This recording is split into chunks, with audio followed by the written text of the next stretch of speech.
Hey guys, so I'm going to jump into the day 2 notes on separable differential equations. If you've been watching the AP live stream, a lot of this will look really familiar, so I hope this is a good refresher for you. If you haven't, this is going to be an introduction to solving separable differential equations. So let's get started here. It says a separable equation is an equation that can be written in the form dy dx equals g of x times f of y. So let's notice a couple things about this equation that we have here. I have my differential here, dy dx. So it's the rate at which y is changing with respect to x. And then you'll notice I have these two functions. They're written as a product. In this case, g is written with respect to x, f is written with respect to y. But the important part is that we can rewrite this so that I have all of my y terms on one side and all of my x terms on the other side. So I'm actually going to zoom in real fast. And let's just look at this statement. You can see here it says the process is to solve is to separate and integrate. So I want to see if I can get all of my x terms on one side and all of my y terms on the other. Well, if you remember, when we integrate, we normally have that differential at the end. So it tells us what we're integrating with respect to. I want to make sure that this dy is on the side with all of the y terms. So I'm actually going to move this f of y to the other side through dividing and leave that dy. I'm going to leave this g of x on this side, but I'm going to move this expression dx over to this side. And what this is going to allow me to do now, let me find all my pens I had out, is integrate both sides, but with respect to different variables. I'm going to be able to integrate this side with respect to y. And notice I have the function written in terms of y here, and I'm going to integrate with respect to x on this side. And this is where all my terms that have x's in them are. So that's this process of separating and integrating, and I think as we start going through this, you guys will catch on pretty well. So let's just jump in right to number one. We've got this differential equation. So a differential equation just has the differentials in them. So I've got dy dx. In other words, the first derivative is equal to 2x times the quantity 1 over y. Well, you'll notice that this is asking me to find the general solution, and when I want to solve for the general solution, I am going to still have a plus c at the end. I won't solve for that. So I'm going to say we will have a plus c. Okay. So I'm just going to start by rewriting this again. I'm going to have dy dx equals 2x times the quantity 1 over y. Well, remember, if I want to integrate this, remember our goal is going to be to solve for y. And I know we didn't put that explicitly in the instructions, but normally on an AP test, it'll say something like solve for y equals f of x. Find that y, and I have this dy dx, so I know I'm going to need to integrate. So since I have a mixture of x's and y's, I'm going to need to separate before I can integrate. I'm going to zoom out a little bit just to give my hands a little more room to, there we go. Okay, so I need the dy to stay on this side, and I need to move this dx to this side to get it so it's not in the denominator anymore. So all my y terms will come over here. So to get this 1 over y on this side, I will multiply by y. My 2x is already over here, and I'm going to multiply by dx. Well, I've started with the first process, which is separating. Now it's time to integrate. So I'm going to integrate both sides. Notice I'll integrate this side with respect to y, this side with respect to x. This is where your integral rules will come into play. We need to make sure we still know them. If I have y to the first power and I integrate that, that's going to become y to the second power, but I have to divide by 2. Now, when we integrate and we don't have bounds, we need to include that constant of integration, that plus c. So I'm going to write that now, but we're going to talk about this in a minute. I'm going to call this c1 because when I integrate both sides, they're both going to get that constant. So when I integrate this, I'm going to have x squared. I'm going to call this c2. When we go through this process of separating and integrating, we don't actually have to write both c's, and here's the reason why. These are both standing in for a numerical value or some constant. I can combine them into a single constant by subtracting it from this side onto this side, so I'll have a constant minus a constant. And when I do that, I'm going to end up with some new constant that I'm just going to call c. They've kind of been absorbed into one singular constant, and that's okay. So from now on, when I integrate, I typically only put the plus c on the side with the independent variable, which in this case is x. So now I have 1/2 y squared equals x squared plus c. when we want to find our general solution, we do want to solve for y. So I know we talk about this process as separating and integrating, but it's really going to be separate, integrate, and solve for y. So we're going to do that now. I want to get y squared by itself, so I'm going to multiply both sides by 2. So that's going to give me y squared equals 2x squared. Now let's think about this. I'm going to multiply this c by 2. This is a constant value. If I multiply this by 2, it will become a new constant, but it is still an unknown constant. So we're going to absorb that 2 right into the c and leave it as a plus c. Now, each of these c's that I've had, c1, c2, c, all could have different constant values. But the important part is that we're saying that there is some constant. So we're going to leave that as that plus c. Well, the last thing I need to do to get y by itself is I need to take the square root of both sides. When I take the square root, I need to do a plus or minus. That's going to give me 2x squared plus c. That's my general solution for this differential. Obviously, there's more specific solutions depending on what that c value is, and also depending on if we use that plus or minus, and we'll talk about that more in a little bit. So part B says, I no longer want the general solution, which is where I'm going to have a plus c. I now want my particular solution. So when I have a particular solution, I'm going to need to solve for c. Well, if I need to solve for c, I'm going to need more information. In particular, I might need some kind of initial condition to help me know what my particular solution is going to be. And in this case, they've given us that at an x value of 1, or when I plug in 1, I'm going to get at a value of 2. I find this helpful to look at as a point sometimes. So when I plug in 1, I get out 2. It's just easier for me to quickly identify what the x and y values are. When we solve for c, in this case, we already have an equation solved for y. So a lot of times at this point, we can just solve for c using this equation. However, on the AP exam, it's not very common for them to say, first find the general, then find the particular. They're either just going to say find the general solution, or they'll say find the particular solution. And when they ask you to find the particular solution right away, it's normally easier to solve for c before you solve for y. So if I go through my steps, we had separate, which we got to here, then we integrated, and then normally before I solve for y, I'm going to solve for c. So I'm actually going to use this step right here and write this over here. Now in this particular problem, it's going to mean I'm going to do a little extra work than I need to, but it is the process I would go through if I was going straight to the particular solution. So I would separate, I'd integrate, and now I would solve for c. Now you could certainly multiply both sides by 2 first, but so I know that my point is 1, 2. So I'm going to use that point to plug it in. So I'm going to have 1/2 times my y coordinate equals my x coordinate squared plus c. Well, that's going to give me half of 4, which is 2. So my c term is equal to 1. And if you don't remember from geometry, this just means therefore. Okay, so let's go back to my equation. I have 1/2 y squared equals x squared plus c, and now I'm going to solve for y again. I'm going to multiply both sides by 2, and then I'm going to take the square root of both sides.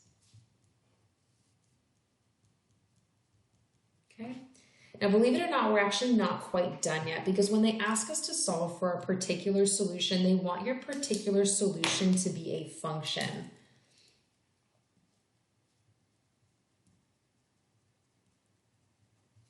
Okay, this is not a function. This is going to be a parabola that opens up sideways. It's not going to pass the vertical line test. We need to keep either the positive portion of this or the negative portion. And the way we figure out which we're going to use is by looking at the output on the initial condition that I was given. You'll notice that my output needs to be a positive 2.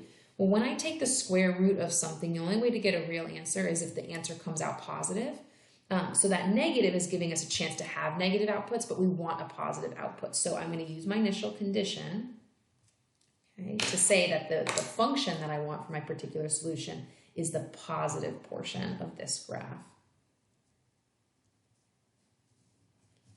If this thing here said 1, -2, then I would want the negative portion of this graph. So I know that problem took us a long time, but we talked through a lot of what we need to do when we do these problems. So why don't we go ahead and do another one of these together, and then I'm actually going to do a quick recap for us. So before we move into some practice problems.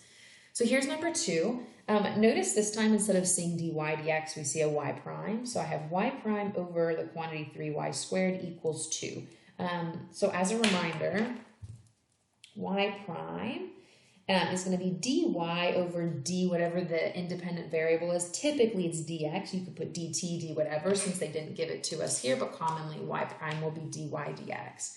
So I'm going to start by just rewriting this as what I have is dy dx times 1 over 3y squared equals 2.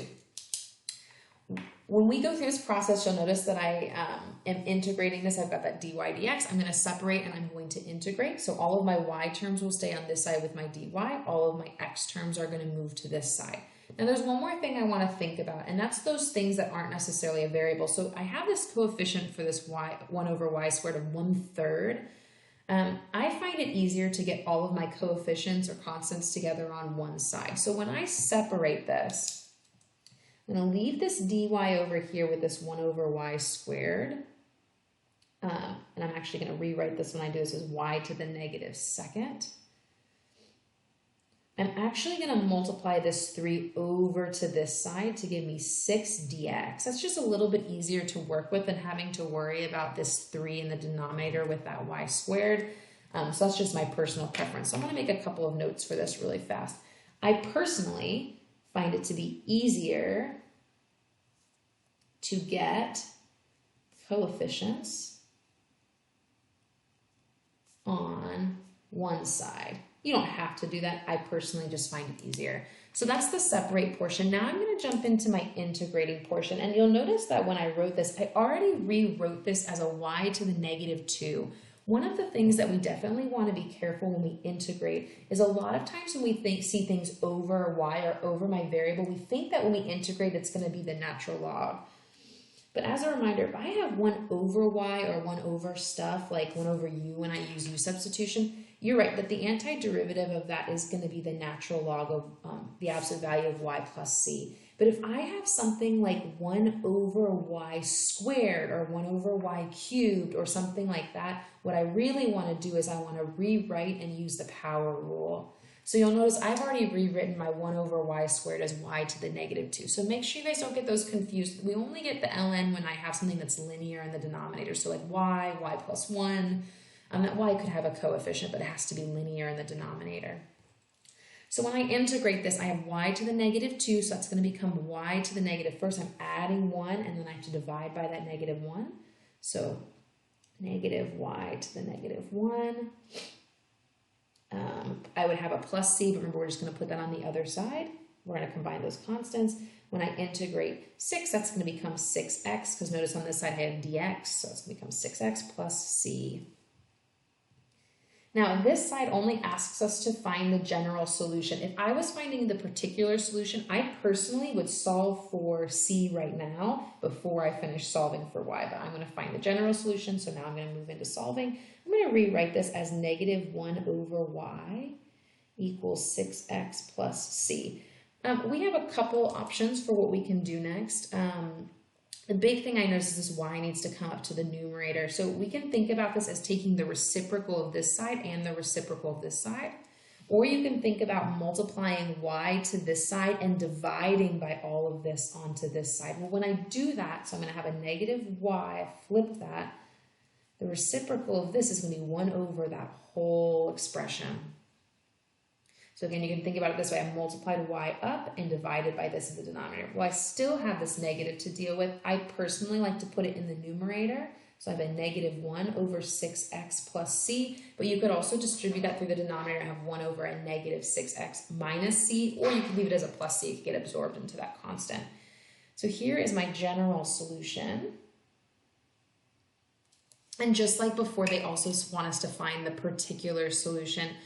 When you've already solved for and gotten your general solution, you actually can just solve for c here, which is what I'm going to do. So Here's my, I want to find the particular solution given this. Once again, I like to rewrite this as a point. When I plug in 1, I get out 1, 6. So that's my x and my y coordinates respectively.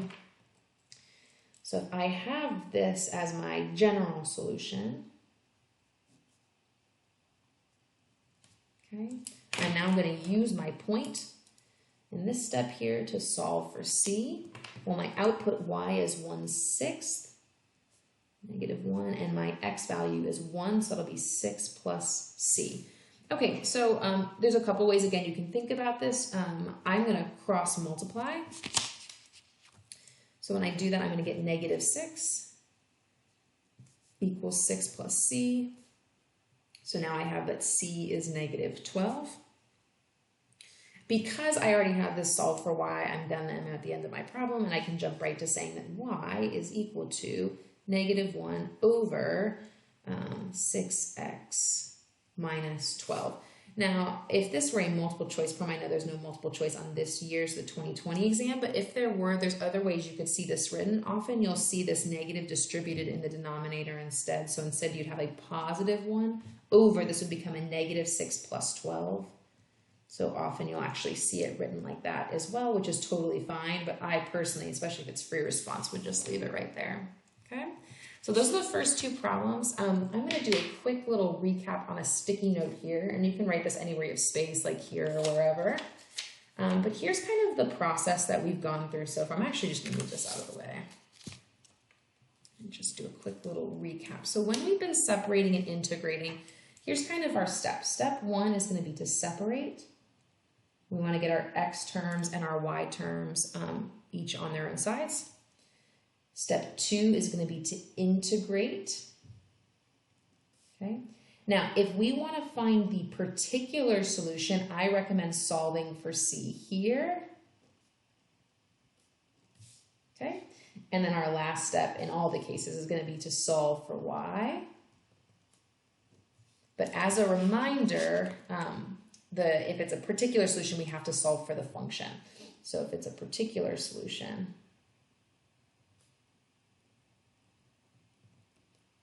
must be a function. So to make sure you're looking for if I have to deal with that plus or minus or not. So there's a quick little overview for what we've done so far. Go ahead and flip to the back now.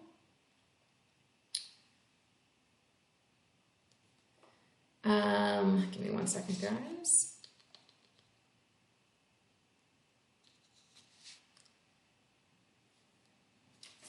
Trying to figure out which one of these I want to do with you and which of these I want you guys to try by yourself. Why don't you guys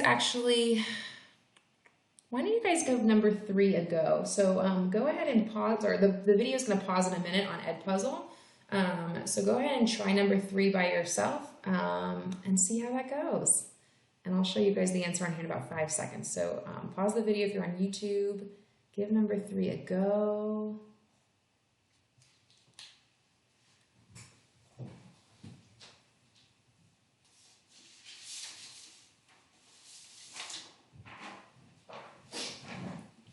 Okay, so hopefully some of you guys have tried this by now. Here's my answer for number 3. Let me just walk you through it real fast. In this case, I had to move that x to the other side. Then I multiplied by dx. From there, I integrated. I got 1/3 y cubed and then 1/2 x squared plus c. For my general solution, I just went straight to solving for y. Okay.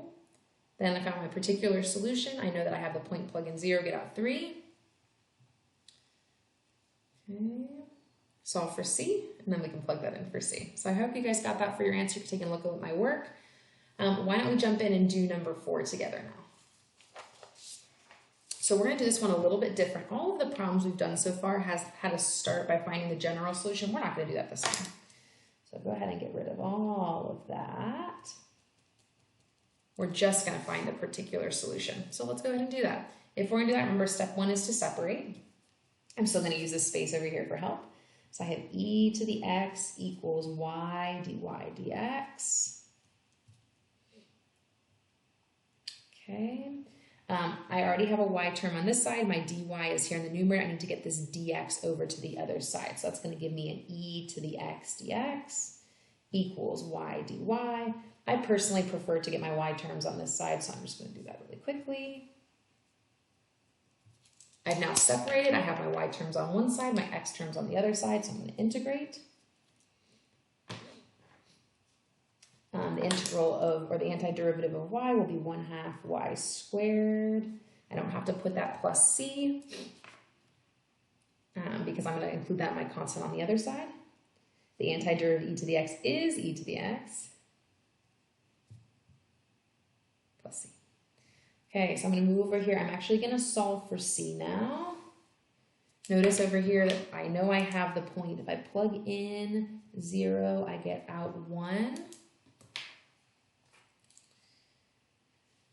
So that's going to give me 1/2. My output is 1. I'm going to have e to the 0 plus c. So that's going to give me 1/2 equals 1 plus c. So if I want to solve for c, that's going to give me, I subtract 1, I'll get a negative 1/2.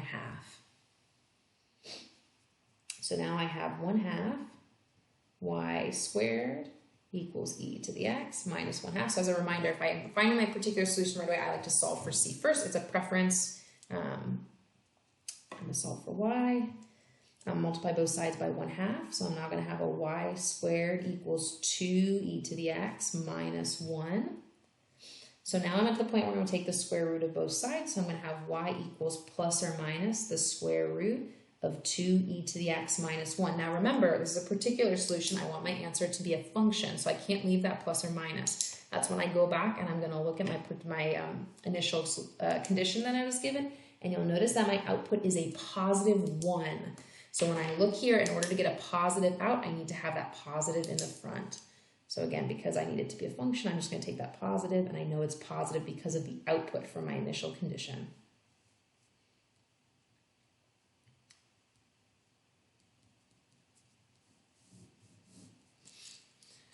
Okay guys, I know this has been, it's getting a little long. I'm going to do one more with you because I need to introduce a method called the CRAP that you'll see Mrs. Raposa do in the day 3 notes. So I'm going to do number 5 with you, have you guys try number 6 on your own, and then I'll talk about some practice that you have available to you should you want to practice this more. And I highly recommend you practice this. This is something that you regularly have to do on free response on the AP exam, which you still have on this year's 2020 AP exam. So it's definitely something you guys want to be practicing and getting familiar with. So for number 5, we only have to find the general solution. So let's go ahead and do that. I need to separate before I integrate. I need to get this y onto this side. So I'm going to end up with a 1 over y dy. And on this side, I'm going to have an x squared dx. Now, I know, because I've done this a lot, that this is going to be a CRAP problem because I have this 1 over y, and when I integrate, I'm going to get a natural log, but we'll get into that in a minute. But it's just a thing to look for the future. So I've separated, now I can jump into integrating. So this is going to give me, now this is that 1 over y, it's linear in the base, so it's going to be the natural log, zoom in a bit, of the absolute value of y. I don't need to put that plus c, it'll get absorbed on this side. Okay, we are finding the general solution, which means we don't have to solve for c. However, we do need to solve for y to get my general solution. If I want to get y by itself, I need to find something that will, in a sense, undo this natural log. And exponents and logarithms are inverse functions. So I'm going to do e to the on both sides. And this is all going to become that exponent. So you'll notice here that I have an e to the ln. So this is just going to become the absolute value of y. And again, we'll come back to that in a minute. Over here, I have e to the 1/3 x cubed plus c. Whenever you have an e to the, or really anytime you have an exponential and you have a plus c in your exponent, we're actually going to take that plus c,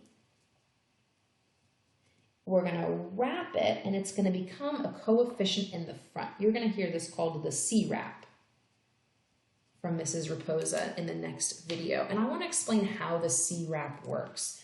So on this side, you'll notice I have an e to the something, plus something. Well, when I have exponents that are added together, it's the same thing as having e to the first term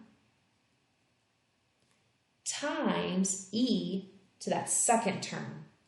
Well, remember, c is my constant. We've talked about constants absorbing values before. Well, e to the c, as long as c is a number, this is also just going to be a numerical value, but instead of becoming like a constant at the end, it's now going to be a coefficient because I'm multiplying it onto this other e term that I have here. So this thing here is going to just turn into a new value c. So I'm going to rewrite this here as the absolute value of y equals c e to all of this stuff. Now we do have one more thing to talk about. I have this absolute value of y. That means this stuff out here, or like, so if I want to get rid of this absolute value, we're going to do a plus or minus on both sides. So I'm going to have y equals plus or minus c e to the 1/3. And be careful, guys, with your fractions. I know I did like a slanty fraction bar here. You really want to be careful. This x cubed is not part of the denominator. This is the coefficient of x cubed. So I recommend writing your fractions as 1/3 like that. So it's right on top of each other. So it's clear that this is the coefficient of this, that this is not part of the denominator. So please be careful, especially on the AP exam when you write it.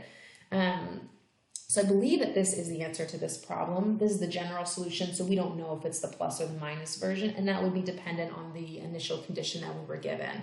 So guys, I want you to try number 6. I'm going to put up my answer in a moment that I did before, and I actually didn't do the C-wrap on it. I'm going to do that in a second. So go ahead and pause the video. Please try that problem by yourself. If you're in Edpuzzle, it will pause itself automatically. If you're on YouTube, you'll need to pause it yourself.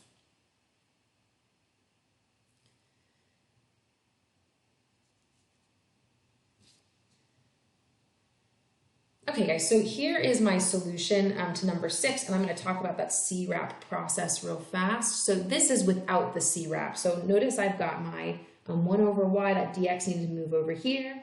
I integrated both sides, so I got ln of the absolute value of y, and then x squared plus c. To solve for y, I need to do e to the on both sides. So notice on this side, e to the x squared plus c. Now, if you actually were on the AP exam for free response, you can leave it like that. You don't have to rewrite that c. But if we want to use our new C-wrap process, we said we know when I have this plus c here at the end, that can get wrapped to the front as my coefficient because of log and exponential rules. So really the way that I can leave this is y equals plus or minus, y equals plus or minus c e to the x squared. And this is going to come much more into play in the next set of notes, and so that's why we wanted you guys to see it now. So I said a moment ago that there's a lot of practice available for you. We have a bunch of white book problems. This is a great one. It ties into the stuff from next time a little bit, but they're all good. I believe they're all solving for particular solutions, and they're all multiple choice. Please give some of those a try. They'll really help prepare you for the AP exam. If you flip this page over, you guys will notice that there's also a bunch of classwork and practice on the back. These are great things to try. My current plan is to make, we'll definitely post a key of this for you guys. If I have time, I'll also make a video so that you could go through and watch them if you want. The first 4 are solving for the general solution, and then the bottom 2 are given initial conditions, which means you'll need to solve for that plus C. So I hope you guys found that helpful. Make sure you're tuned into the AP Live videos, and I'll talk to you guys soon.